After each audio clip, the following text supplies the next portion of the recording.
Hola, soy Lilia Castro y te doy la bienvenida a otra cápsula de estadística. En esta lección abordaremos el tema del teorema central del límite.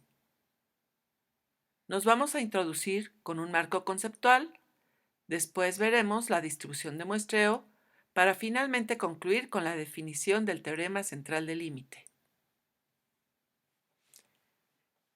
Se sabe que muchos fenómenos biológicos son representados por variables que siguen una distribución normal. Y hemos visto la bondad de trabajar con una distribución normal porque gracias a sus características podemos hacer inferencias y pruebas de hipótesis. Sin embargo, ¿qué pasa cuando la distribución de una variable no es normal? Se sabe que a pesar de que la forma de la distribución de las observaciones de la población de origen no sea normal, la distribución de muestreo de la media de estas muestras se aproxima a la normalidad conforme aumenta el tamaño de la muestra. Sé que en este momento esta definición puede resultar confusa. Sin embargo, el teorema central del límite nos lo explica.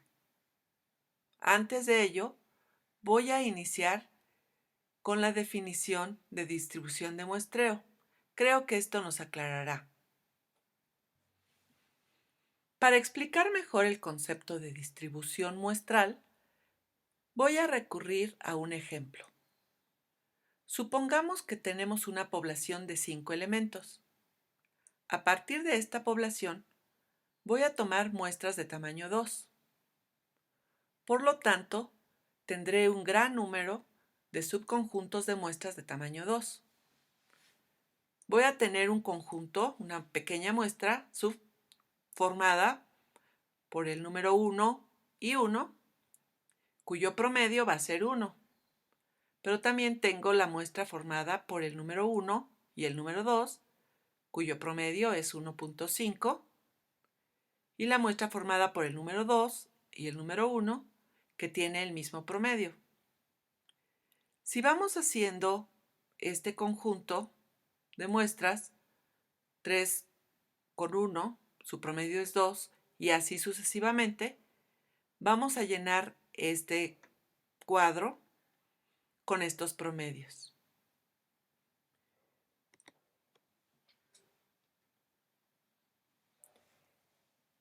Si yo pongo en un cuadro de distribución de frecuencias del conjunto de medias, vamos a tener aquí la media 1, 1.5, 2, 2.5 y así sucesivamente. En la siguiente columna vamos a ver cuál es la frecuencia de cada uno de estos promedios. Y aquí tenemos frecuencia 1, frecuencia 2. Recordaremos que tenemos del 1 solamente 1. De 1.5 tenemos 2. Del 2 tenemos 1, 2, 3. Entonces de la media 2 tenemos 3 observaciones y así sucesivamente. Si sacamos cuál es la frecuencia relativa de cada una de ellas y decimos que es su probabilidad, entonces tendríamos para la que tiene frecuencia 1, como en este caso y en este otro, una probabilidad de 0.04. Si sumamos todas estas probabilidades, vamos a tener una probabilidad total de 1 que cumple con el criterio.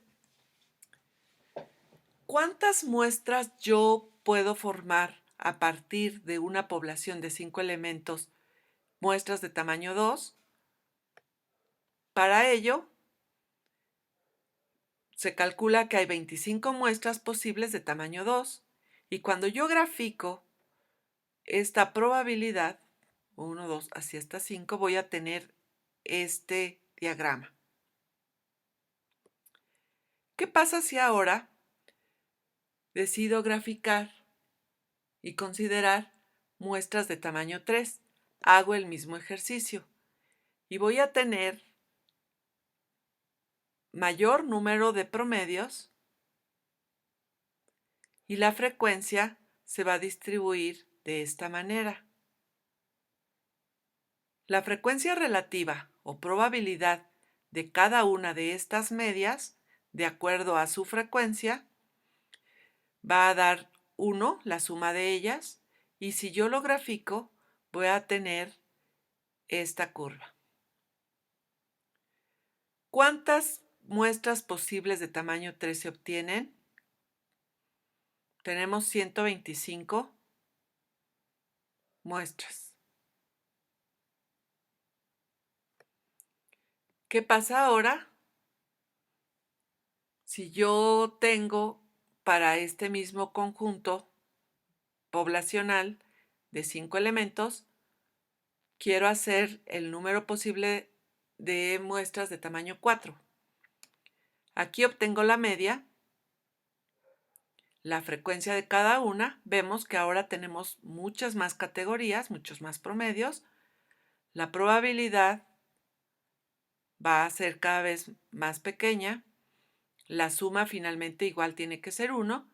Y cuando yo grafico tengo una gráfica mucho más continua y que se parece más a una gráfica normal.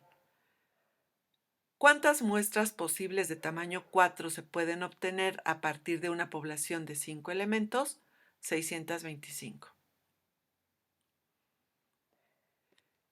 Si pensamos que tenemos una población más grande y tomamos muestras de tamaño 30, eso va a hacer que finalmente tengamos una distribución mucho más continua, más estilizada, y que obviamente va a ser la gráfica de la distribución normal.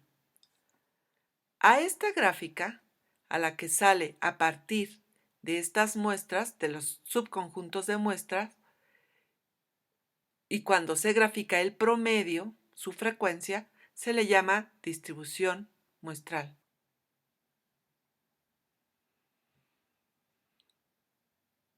A continuación, voy a citar dos definiciones del teorema central del límite. Al final, espero dar más claridad a estas definiciones con un ejemplo. La primera definición dice que bajo ciertas condiciones, una variable aleatoria que está definida como la suma de un gran número de variables aleatorias diferentes tiende a seguir una distribución normal. Otra definición dice que si se toman k muestras sucesivas de tamaño n de una población y esta población puede o no ser normal, la distribución de probabilidad de esas muestras, dicho de otra manera, la distribución muestral, conforme el tamaño de muestra se vuelve grande, esta, la distribución muestral, se aproxima a una distribución normal.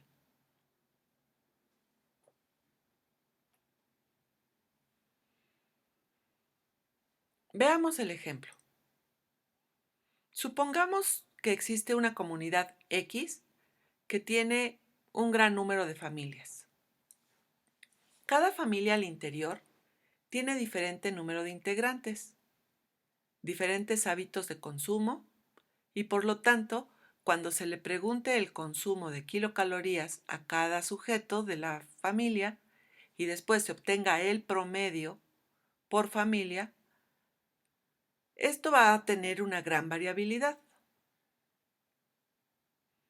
Cada familia tendría, por ejemplo, una variable K igual al consumo de kilocalorías por familia.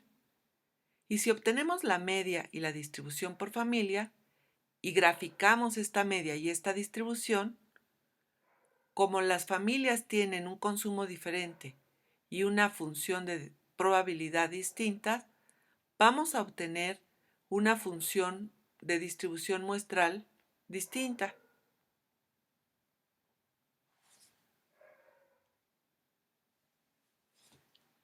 El teorema central del límite asegura que la distribución formada por el consumo de kilocalorías de las familias en esta comunidad, que resulta de la suma total de las contribuciones de muchas familias, puede aproximarse utilizando una distribución normal.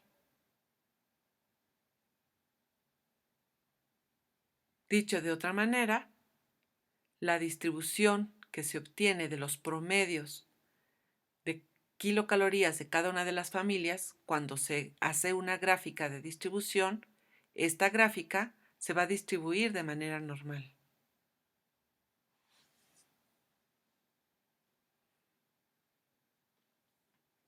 Revisemos algunos de los puntos más relevantes del teorema central del límite.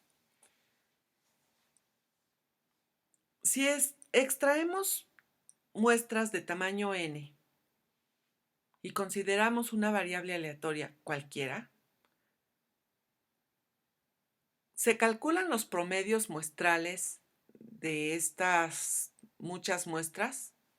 Entonces, se puede decir que estos promedios tienen una distribución aproximadamente normal. Ojo, estamos hablando de los promedios, no de las variables como se ven o como se observan de forma natural. La media de estos promedios muestrales es la misma que la de la variable original. Esto es muy poderoso, porque quiere decir que si yo obtengo muchas muestras y a estas muestras les obtengo el promedio, la distribución de los promedios va a tener una muestra, una media. Y esta media va a ser la media de los promedios, es decir, la media de las medias, que también se conoce como la gran media. Y esta, la gran media, se dice que va a ser la misma que la media de la variable original.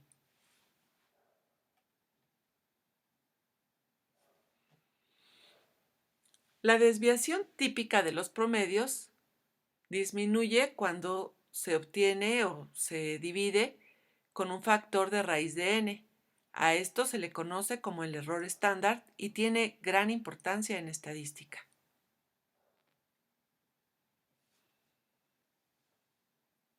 Cuando tenemos n muy grandes, es decir, muestras de tamaño muy grande, las aproximaciones de lo que hemos dicho se hacen más exactas.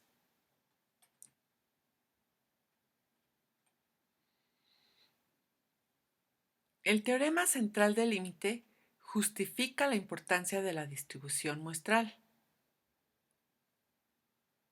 Sea lo que sea que se mida, cuando el tamaño de muestra es grande, y por grande nos referimos a un tamaño de 30 o más, la media de esta muestra se sabe que pertenece a una distribución de medias muestrales y que esta distribución tiene una forma aproximadamente normal.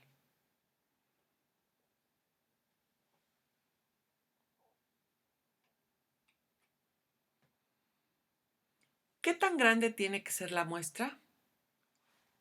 Si la distribución de la población es normal, con muestras de tamaño 10 o más, prácticamente ya se podría asegurar la normalidad. Si la distribución de la población no es normal, pero no se aleja mucho de ella, es decir, al menos es simétrica o casi, con la media casi igual a la moda y a la mediana, entonces con muestras de tamaño 15 o 20, dependiendo de qué tan cerca es la distribución, se va a obtener una distribución normal.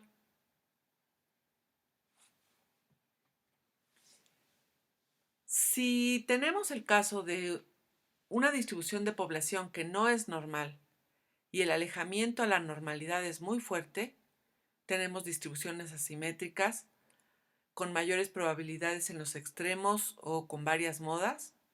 Un tamaño de muestra de 30 o más ya produce una distribución normal. Como un resumen de este tamaño de muestra mínimo recomendado, se tiene que si la población es normal, al menos 10 es el tamaño recomendado, si es aproximadamente normal entre 15 y 20, y si no es normal, tiene que ser mayor o igual a 30.